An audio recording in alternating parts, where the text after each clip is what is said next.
Hey, deserving listeners, 90 Day Fiancé. Let's watch. My parents say to me, you grow up. Before I met Deavan, before I have baby, I'm just childish boy. And now? And now, still childish boy. Okay, so we're getting some evidence of the dependent personality disorder spectrum hypothesis. We don't know if he suffers from this disorder or this personality, but this is one data point that would support a good reason to pursue this hypothesis if he were in treatment. That he sees himself as a childish boy. He is embarrassed about it to some extent. He accepts it. And that his parents see him as a childish boy and that they think that he should move out. So, or at least be a responsible adult about things. And he's already exhibited a few traits of this disorder up until this point. So I did a whole deep dive on dependent personality disorder for patrons only. You can listen to that. And we actually have seen a number of people on this show who have exhibited signs of dependent personality. I wonder if it just plays better. It's entertaining to watch someone fail in that way and to have a spouse get frustrated with that. And we can all be frustrated against the childish people. Often they're the men in this group. And what leads to this? Well, often what leads to it is either anxious parenting, meaning that the parent is anxious themselves and will exhibit a lot of fear in their parenting of a child. You know, for every parent, when you're parenting your young child, there's that moment where they're about to go play on the playground or they're about to go on a swing by themselves. And each step along the way as a parent, you have to gauge, should I let them do this on their own or should I protect them? Is this age appropriate, or is this moving too fast regarding their age? You know, most people would say that a 2-year-old shouldn't go to the playground by themselves or with friends or something. But maybe a 9-year-old could go to the playground by themselves. And so at what age is it okay? And there's millions of these little decisions that parents have to make. And if you're generally an anxious parent, then you're going to err on the side of saying no to those kinds of things. And when you say no, you're saying two things. One is, I don't think you're capable. And two, the world is dangerous and you need to be very afraid. And the child will incorporate that into their personality. And their way of coping with that is to say, okay, please tell me what to do. You're telling me that the world is a very scary place. And you actually seem scared yourself. And now I'm even more scared because I'm a child and I don't know what to do. Save me and tell me what to do. And you're also giving this message, the child is not capable of making their own mistakes. The child is not capable of learning from their mistakes. The child is not capable of falling on their face and getting back up and recovering.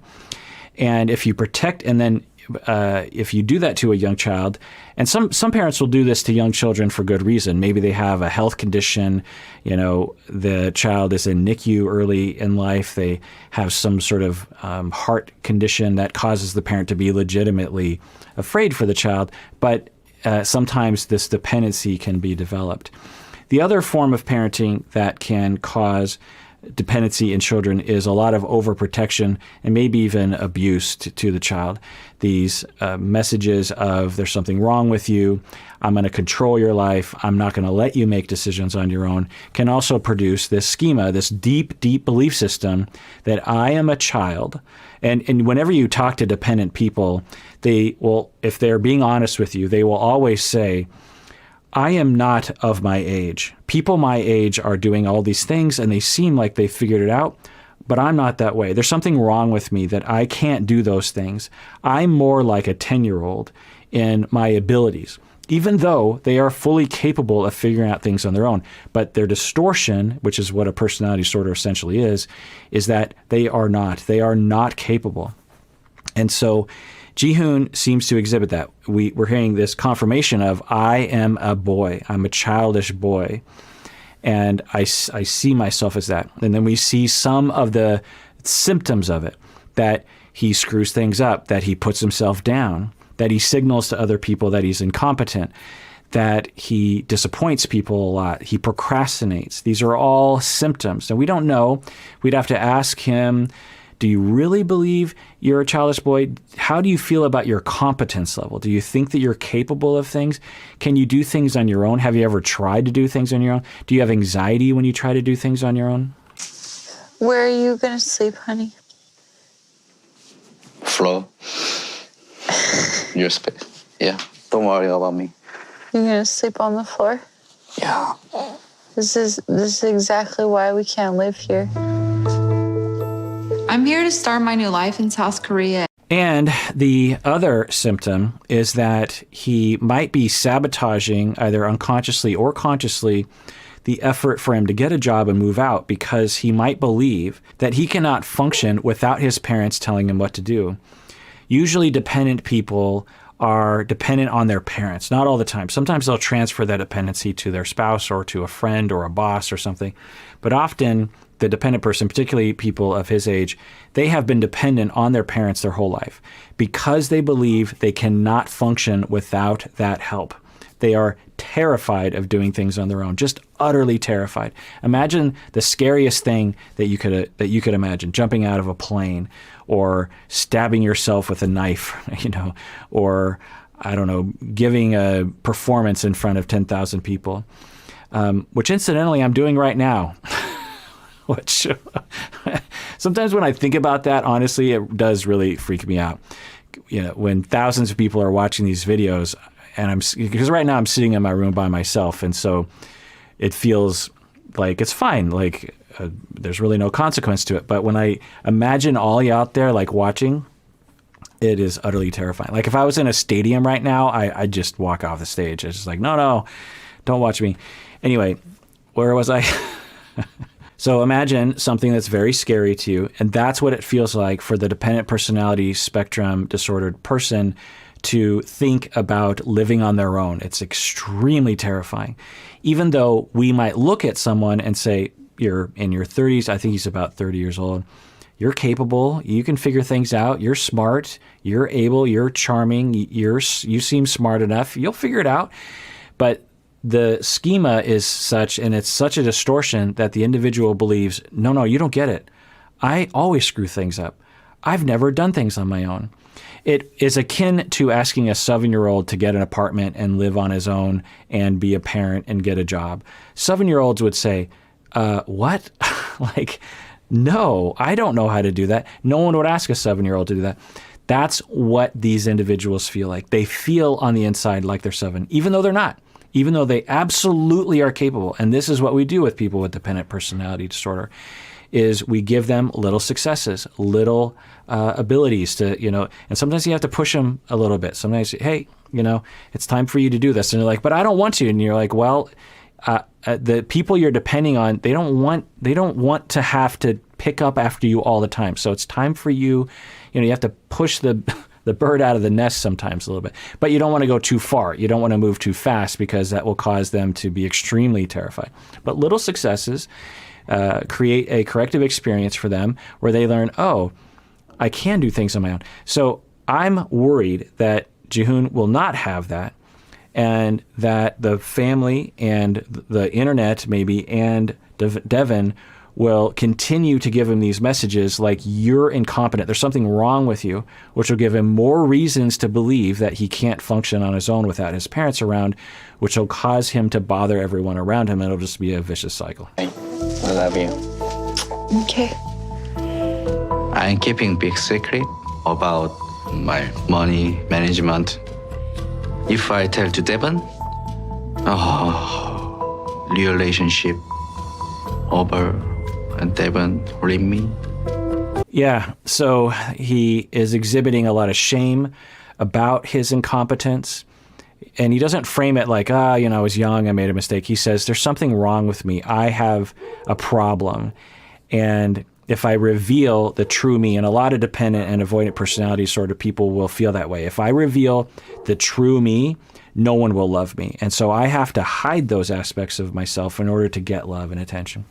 I think that's what's happening right now, is he really loves Deavan. He really wants to be in a relationship with her.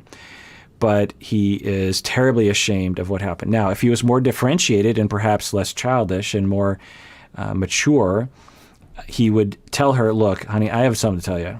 I think it's that he's in debt, credit card. I'm in debt, credit cards. And I'm sorry I didn't tell you. It's wrong. I lied by omission. I'm dedicated to making sure that the family is taken care of. I have a plan of how to chip away at this debt. I have a plan of how to earn more money as we move forward. But I'm worried that given his personality issues and his schemas, that isn't the way it's going to come out. And again, we're going to be in a situation where he is making a mistake and causing everyone else to be in control over him, looking down on him, and the vicious cycle continues. This about to beat it. Does it work? Yeah, hey, what are you doing? Do you use it? Me? Yeah. Yeah. You do? Yeah, why? So clean. Clean my ass. So as a Japanese person, I guess I'm just more open to bidets, particularly these Japanese Korean styles. And for decades now, I have been bothering my friends because they'll see something like this, and it's becoming more acceptable. But up until 5-10 years ago, it was considered in Seattle to be a disgusting thing to use a bidet. And around the world, people use bidets. And the thing that I would say to people in Seattle is, if you got some of your excrement on your elbow, would you just wipe it off with some tissue paper? No, you'd put that under some water. You'd soap it up.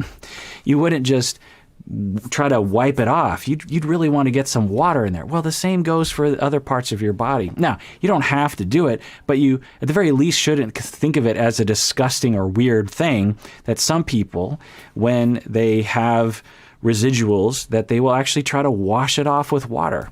So, you know, she's having a normal reaction where she's like, ew, gross. And the only explanation I can think of as to why mainstream Americans would consider it to be gross is because we just don't want to acknowledge anything about down there. We want to avoid it at all costs, and to bring up a bidet or to use a bidet somehow acknowledges that we have things down there, which the rest of the world generally doesn't have as much shame about. Well, I don't know American style, but bidet is very, very cool. After you put bidet, clean your ass. So you don't need paper towel. You have natural anal. Right. Yes. Natural anal. Absolutely. 100%. 2 thumbs up, Jihoon. I'm not doing that. Why? I don't want water going up my ass. Feels good. Yeah. I don't know if I have to say this, but it doesn't go up your butt.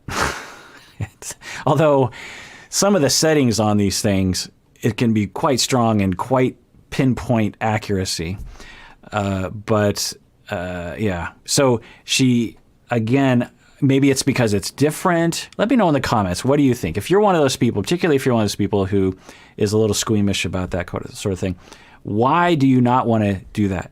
And how do you justify a lifestyle of just, you know, when something happens and you just wipe it with tissue paper and you don't really want to get it completely clean? Let me know why you're that kind of person. All right. Well, that does it for that episode. Everyone out there, please take care of yourself because you deserve it. You really, really do.